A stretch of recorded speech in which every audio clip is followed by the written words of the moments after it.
ഇതാ വന്നിരിക്കുന്നു കുട. ഇന്ന് മറ്റൊരു പക്ഷിയുടെ പ്രശ്നം കൂടി പരിഹരിക്കാൻ പോവുകയാണ്. രാജാവേ, ഈ കുട എനിക്ക് തരുമോ? ഒരു പക്ഷിക്ക് മാത്രമേ കുട കൊടുക്കുന്നുള്ളൂ. എന്റെ കാട്ടിൽ എത്ര പക്ഷികളുണ്ടെന്നോ? ഞാൻ ഇന്ന് എല്ലാവർക്കും ഓരോ കുട വീതം കൊടുക്കുന്നതാണ്. മഴക്കാലമായിരുന്നു. രാവിലെ തന്നെ ഇരുണ്ട് കേറി കൊടുങ്കാറ്റ് വീശാൻ തുടങ്ങി. ഇത് കൊള്ളാലോ, ദേ മഴ വരുന്നുണ്ട്.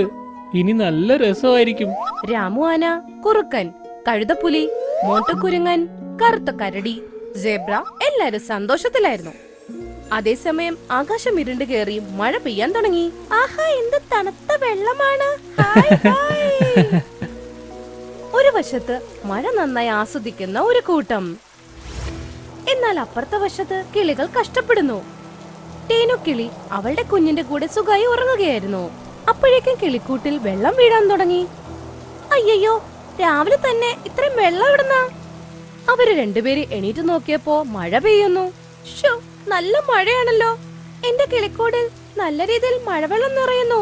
എനിക്ക് മോനെ! പാവൻ രണ്ടുപേരും അവരുടെ കൂട്ടിൽ നിന്നും പുറത്തു വന്നു. എന്നിട്ട് മരത്തിന്റെ ഒരു ചില്ലയിൽ പോയിരുന്നു. അപ്പുറത്ത് ചിങ്കി മൈനയുടെ അവസ്ഥ ഇത് തന്നെയായിരുന്നു. അവളുടെ കിളിക്കൂടി ഇത്തിരി വലുതായിരുന്നു. അതിന്റെ അകത്തും വെള്ളം അത്യാവശ്യം നിറഞ്ഞു കഴിഞ്ഞു. അയ്യോ ചിങ്കിയുടെ അച്ഛാ, പെട്ടെന്ന് പുറത്തിറങ്ങ്, കൂടിപ്പോ താഴെ വീണാലോ! അവരതിൽ നിന്നും മാറിയപ്പോഴേക്കും കൺമുമ്പിൽ തന്നെ കൂട് താഴെ പോയി. എന്റെ ദൈവമേ, മഴക്കാലം തുടങ്ങിയാൽ പിന്നെ പക്ഷി കിളികളുടെയൊക്കെ അവസ്ഥ വളരെ മോശമാണ്. ഉച്ചയ്ക്ക് ഇച്ചിരി വെയില് വന്നപ്പോ എല്ലാവരും ഷേർഖാന്റെ അടുത്തേക്ക് വന്നു. ഷേർഖാൻ, ഈ മഴക്കാലം കാരണം ഞങ്ങൾ പക്ഷികളെല്ലാം ബുദ്ധിമുട്ടിലാണ്. നിങ്ങൾ എന്തെങ്കിലും ഞങ്ങൾക്ക് ചെയ്തു തന്നേ പറ്റൂ. ഇത്ര ശക്തമായ മഴയോട് ഞാൻ എങ്ങനെ മത്സരിക്കാനാണ്? മഴ ഒരു സ്വാഭാവിക സംഭവമാണ്. എനിക്കതിനെ തടയാനോ കഴിയില്ല. എനിക്കതിനോട് മത്സരിക്കാനും കഴിയില്ല. അപ്പൊ മോണ്ടു കുരങ്ങൻ പറഞ്ഞു, നിങ്ങളെല്ലാവരും ഷേർഖാനെയല്ലേ രാജാവായി തിരഞ്ഞെടുത്തത്? ഞാനായിരുന്നു അദ്ദേഹത്തിന്റെ സ്ഥാനത്തെങ്കിൽ ഞാൻ നിങ്ങളുടെ പ്രശ്നങ്ങൾക്കെല്ലാം പരിഹാരം കണ്ടെത്തിയേനെ. ഇത് പറഞ്ഞതോടെ എല്ലാ പക്ഷികളും മൃഗങ്ങളും അവന്റെ നേർക്ക് ദേഷ്യത്തോടെ നോക്കാൻ തുടങ്ങി. അപ്പോഴേക്ക് വീണ്ടും ഇരുണ്ട് കയറി എല്ലാവരും അവരവരുടെ വീട്ടിലേക്ക് പുറപ്പെട്ടു. കുറച്ചങ്ങ് നടന്നു കഴിഞ്ഞപ്പോ ഷേർഖാൻ ഒരു ട്രക്ക് കണ്ടു. ട്രക്കിൽ നിന്നും ഒരു കൊള്ളക്കാരൻ പുറത്തു വന്നു. ആഹാ, ഇന്നിത് കൊള്ളാലോ. ഈ ട്രക്ക് കൊള്ളയടിക്കാം. എന്തായാലും ഇതിനകത്ത് വിലപിടിപ്പുള്ള സാധനങ്ങളൊക്കെ ഉണ്ടാവും. ഇതെല്ലാം വിറ്റ് ഞാൻ പണക്കാരനാവും. പക്ഷെ ആദ്യം വേട്ടയാടാനായി ഉദരപൂജ ചെയ്യണം. അവൻ വേട്ടയാട ആഗ്രഹിക്കുന്നു. ഞാൻ വന്യമൃഗങ്ങളെ കൊല്ലാൻ അനുവദിക്കില്ല. ഷേർഖാൻ അപ്പൊ തന്നെ അവനെ ആക്രമിച്ചു. അവനെ അങ്ങ് തീർത്തു കളഞ്ഞു. ഷേർഖാൻ ആ മാംസം മുഴുവൻ വയറു നിറച്ചു തിന്ന് അവിടെ നിന്ന് പുറപ്പെട്ടു. അപ്പോഴേക്കും മോണ്ടു കുരങ്ങൻ അവിടെ എത്തി. അല്ല, ഇതൊരു ട്രക്കല്ലേ? ഇതെങ്ങനെ ഈ കാട്ടിൽ വന്നു? അവനെന്തോ ആലോചിച്ച് ആ ട്രക്കിന്റെ അകത്തേക്ക് അങ്ങ് കയറി. ട്രക്കിലിരുന്ന 1000 കണക്കിന് കൊടകളെ കണ്ട് അവന് ആകെ കിളിപോയ അവസ്ഥയായി. മോണ്ടുകുരങ്ങൻ അതിൽ നിന്നും ഒരു കൊട എടുത്ത് നേരെ കാട്ടിലേക്ക് നടന്നു. മഴ കൂടിക്കൊണ്ടേയിരുന്നു. എല്ലാ പക്ഷികളും വിഷമത്തിലായിരുന്നു. അവിടെ കുറച്ച് മൃഗങ്ങൾ ടീനുക്കിളിയുടെ മരത്തിന്റെ അടിയിൽ പോയി നിന്നു. ടീനു സഹോദരി, നിന്റെ കൂട് വെള്ളം കൊണ്ട് നിറഞ്ഞിരിക്കുകയാണ്. അത് താഴെ വീഴും. അതിൽ നിന്ന് പുറത്തേക്ക് വാ. ഇല്ല, ഞാൻ ഇതിൽ നിന്നും പുറത്തേക്ക് വരില്ല. ഞാൻ ഇവിടുന്ന് മാറിയത് നേരെ താഴെ വീഴും.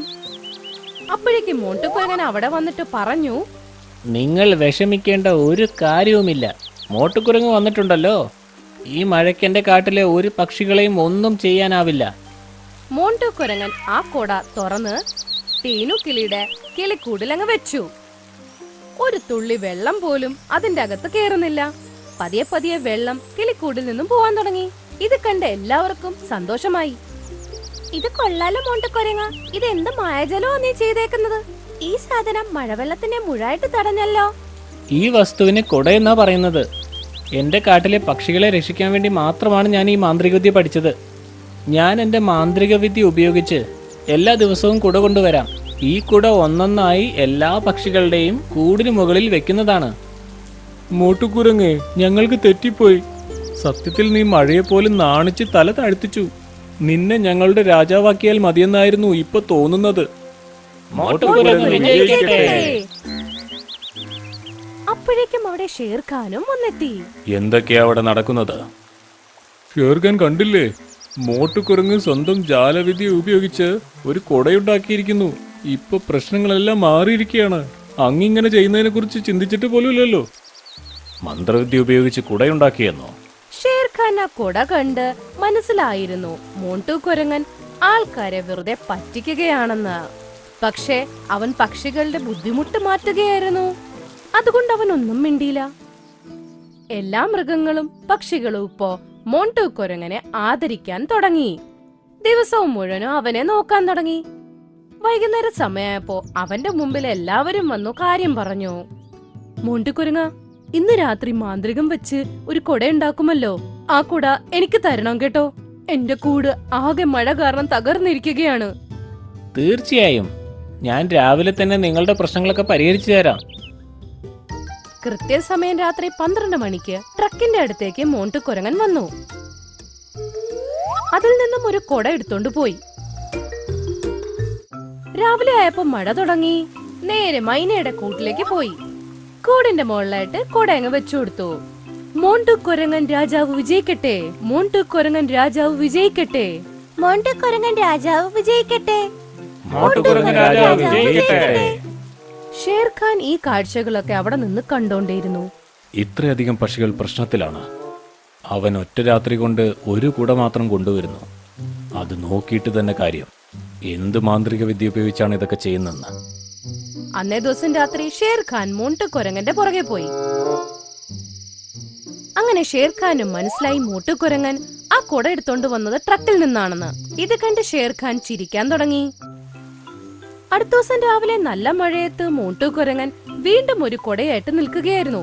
അവന്റെ മുമ്പിൽ ഒരുപാട് പക്ഷികൾ നിൽക്കുകയായിരുന്നു. ഇതാ വന്നിരിക്കുന്ന കുട. ഇന്ന് മറ്റൊരു പക്ഷിയുടെ പ്രശ്നം കൂടി പരിഹരിക്കാൻ പോവുകയാണ്. മോണ്ടു കുരങ്ങ രാജാവേ, ഈ കൊട എനിക്ക് തരുമോ? അപ്പോഴേക്കും ഷേർഖാൻ അവിടെ എത്തി. ഒരു പക്ഷിക്ക് മാത്രമേ കുട കൊടുക്കുന്നുള്ളൂ. എന്റെ കാട്ടിൽ എത്ര പക്ഷികളുണ്ടെന്നോ? ഞാൻ ഇന്ന് എല്ലാവർക്കും ഓരോ കുട വീതം കൊടുക്കുന്നതാണ്.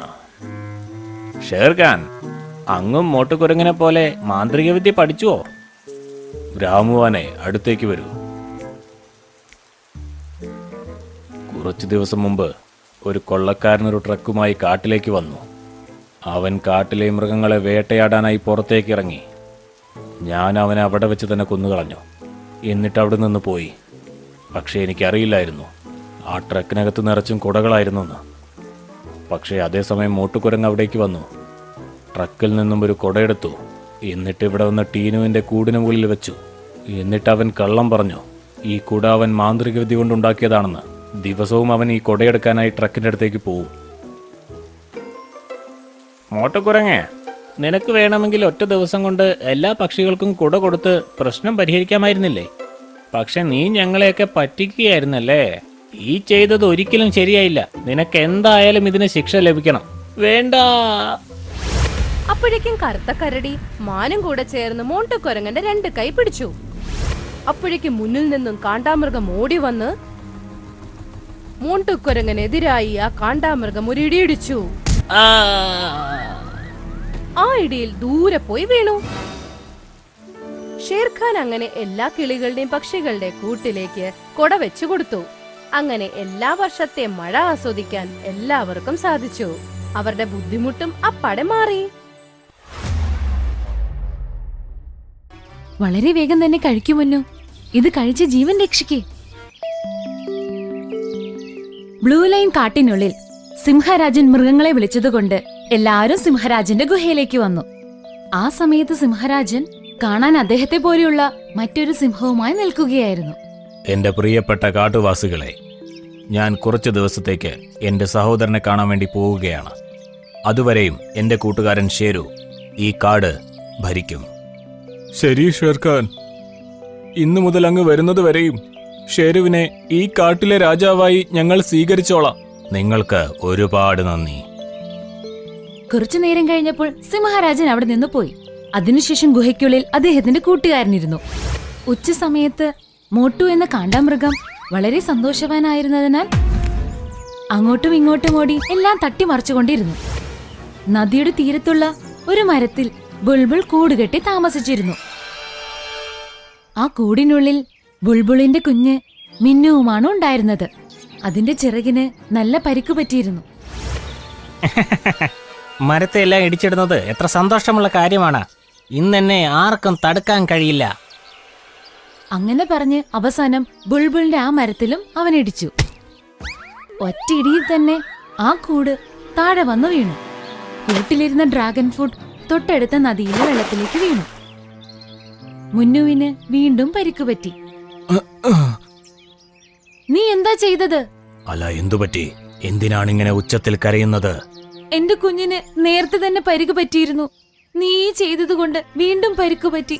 പിന്നെ ആ ഡ്രാഗൺ ഫ്രൂട്ട്, അത് കുഞ്ഞിന്റെ 15 ദിവസത്തേക്കുള്ള മരുന്നാണ്. അത് നീ വെള്ളത്തിലേക്ക് തട്ടിക്കളഞ്ഞല്ലോ. ഇതിൽ ഞാൻ ഒരു തെറ്റും ചെയ്തിട്ടില്ല. ഞാൻ ഇപ്പൊ തന്നെ സിംഹരാജന്റെ അടുത്ത് പോയി പറയും. തെറ്റും ശരിയും എന്താണെന്ന് അവര് തീരുമാനിക്കട്ടെ. ബുൾബുൾ സിംഹത്തിന്റെ അടുത്ത് പോയി എല്ലാ കാര്യങ്ങളും പറഞ്ഞു. അപ്പോൾ ആ സിംഹം എല്ലാവരോടും വരാൻ പറഞ്ഞു. ഇതെല്ലാം ഞാൻ കാണുമ്പോൾ എനിക്ക് തോന്നുന്നത് എന്താന്ന് വച്ചാൽ, മോട്ടു ഒരു കാണ്ടാമൃഗമാണ്. കാണ്ടാമൃഗം കളിക്കുമ്പോൾ അവിടെ ഇവിടെ ഇടിച്ചാണ് അത് സന്തോഷിക്കുന്നത്. അങ്ങനെ ഇടിച്ചതുകൊണ്ട് നിന്റെ കൂട് താഴെ വീണെങ്കിൽ അതിൽ മോട്ടു ഒരു തെറ്റും ചെയ്തിട്ടില്ല. അപ്പോ എന്റെ കുഞ്ഞിനെ ചികിത്സിക്കാനുണ്ടായിരുന്ന മരുന്ന്, ആ ഡ്രാഗൺ ഫ്രൂട്ട് നദിയിലേക്ക് വീണ് പോയില്ലേ? ഇനി അതെനിക്ക് ആര് കൊണ്ടുവന്ന് തരും? നീ അവന്റെ അമ്മയാണ്. അതെങ്ങനെ കൊണ്ടുവരണമെന്ന് നിനക്ക് മാത്രമല്ലേ അറിയൂ. അങ്ങനെ പറഞ്ഞ സിംഹം വീണ്ടും തന്റെ ഗുഹയിലേക്ക് പോയിരുന്നു. സിംഹത്തിന്റെ തീരുമാനം അവിടെ ആർക്കും ഇഷ്ടപ്പെട്ടില്ല. സിംഹരാജ, എപ്പോൾ മുതലാണോ നിങ്ങൾ ഈ കാട് ഭരിക്കാൻ തുടങ്ങിയത്, അന്നു മുതൽ എല്ലാ മൃഗങ്ങളും സന്തോഷവാന്മാരാണ്. എനിക്ക് നിങ്ങളെപ്പോലെയുള്ള ബുദ്ധിശാലികളെ വളരെ ഇഷ്ടമാണ്. അതുകൊണ്ട് ഞാൻ ചോദിക്കുന്നത്, എന്നെ അങ്ങയുടെ കൂടെ ജോലിക്ക് നിർത്താമോ? ദിവസവും അങ്ങയ്ക്ക് വേണ്ടി എല്ലാം ഞാൻ ചെയ്യാം. അതുകൊള്ളാമല്ലോ. നീ പറഞ്ഞത് ഒരു നല്ല കാര്യമാണ്. നിന്നെ വേലക്കാരിയാക്കുന്നതിൽ എനിക്കും സന്തോഷമേ ഉള്ളൂ. അന്നു മുതൽ ആ നരിയും സിംഹത്തിന്റെ കൂടെ താമസിച്ചു. സിംഹത്തിന്റെ തെറ്റായ തീരുമാനം എല്ലാ തവണയും പ്രോത്സാഹിപ്പിച്ചുകൊണ്ടിരുന്നു. ഒരു ദിവസം സിംഹത്തെ നന്നായി പുകഴ്ത്തിയ ശേഷം നരി സിംഹത്തോട് പറഞ്ഞു, സിംഹരാജ, ഹിമമലയില് അത്ഭുതകരമായ ഒരു ഡ്രാഗൺ ഫ്രൂട്ട് ഉണ്ട്. അത് ഒരു തവണ ആരെങ്കിലും കഴിച്ചാൽ വളരെ ശക്തിശാലിയും മരണമില്ലാത്ത മൃഗമായും കഴിക്കുന്ന ആളായിത്തീരും. അങ്ങനെയാണെങ്കിൽ ഇപ്പോ തന്നെ ആ ഡ്രാഗൺ ഫ്രൂട്ട് ഇങ്ങോട്ട് കൊണ്ടുവാ. അയ്യോ സിംഹരാജ, ആ ഡ്രാഗൺ ഫ്രൂട്ട് ആ ഹിമമലയിലാണ് ഇരിക്കുന്നത്. അതും വളരെ ഉയരത്തിൽ. ഏതെങ്കിലും ഒരു കഴുകനെ കൊണ്ടോ പരുന്തിനെ കൊണ്ടോ മാത്രമേ അതെടുക്കാൻ കഴിയുകയുള്ളൂ. പിന്നെ അങ്ങെപ്പോഴും ബലശാലിയായി മരണമില്ലാത്തവനായി ഇരിക്കണമെങ്കിൽ അങ്ങ് ഒറ്റയ്ക്ക് തന്നെ ആ മുഴുവൻ പഴവും കഴിക്കേണ്ടതായി വരും. ഇനിയെങ്ങാനും ആരെങ്കിലും അതിൽ നിന്നൊരു ചെറിയ കഷ്ണം കഴിച്ചാൽ പിന്നെ അതിന്റെ അത്ഭുത ശക്തി ഇല്ലാതായി തീരും.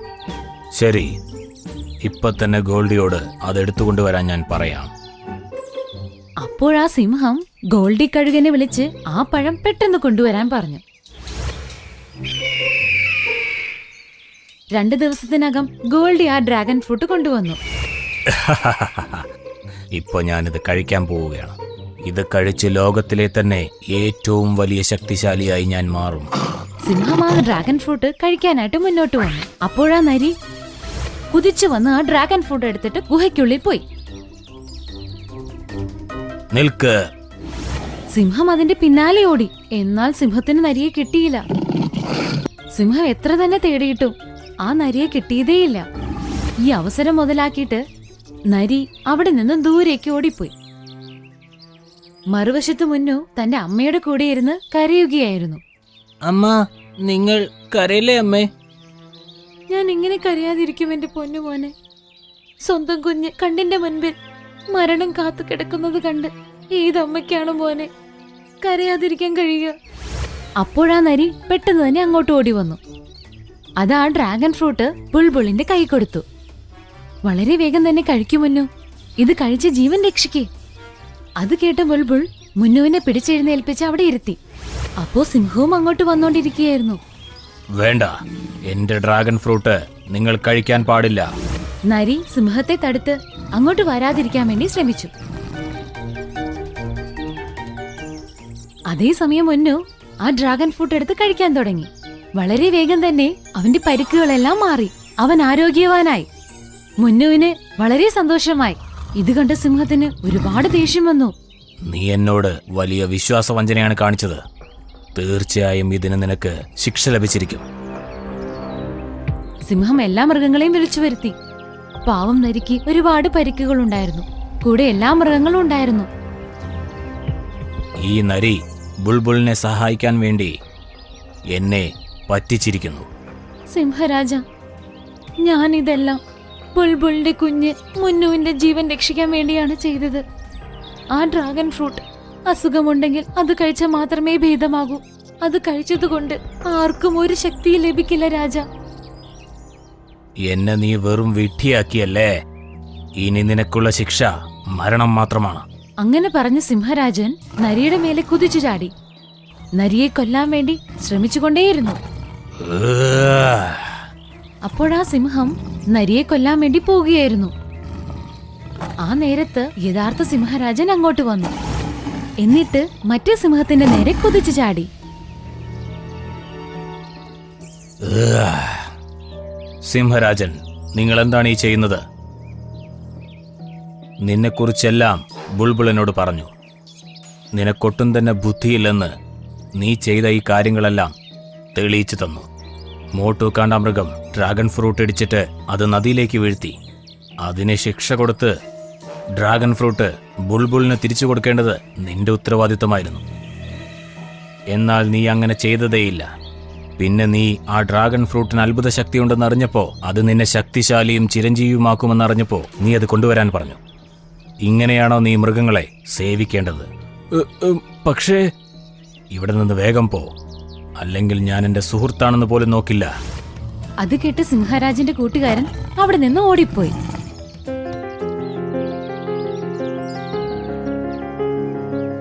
എന്റെ സ്നേഹം നിറഞ്ഞ കാട്ടുനിവാസികളെ, ഷേരു കാരണം നിങ്ങൾക്ക് ഒരുപാട് ബുദ്ധിമുട്ടുണ്ടായി. ഞാനതിന് ക്ഷമ ചോദിക്കുന്നു. ഇനി മുതൽ ഞാൻ എങ്ങോട്ട് പോയാലും എന്റെ ഇടത്തിൽ ഈ പിങ്കി നരിയെ നിർത്തിയിട്ട് പോകും. ഇത് കേട്ട് എല്ലാ മൃഗങ്ങൾക്കും സന്തോഷമായി. എല്ലാ മൃഗങ്ങളും നരിയെ ഒരുപാട് പുകഴ്ത്തി.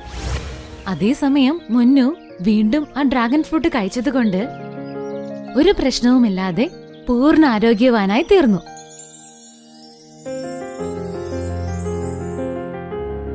അങ്ങനെ ഒരമ്മയുടെ വിഷമം എന്നേക്കുമായി ഇല്ലാതായി.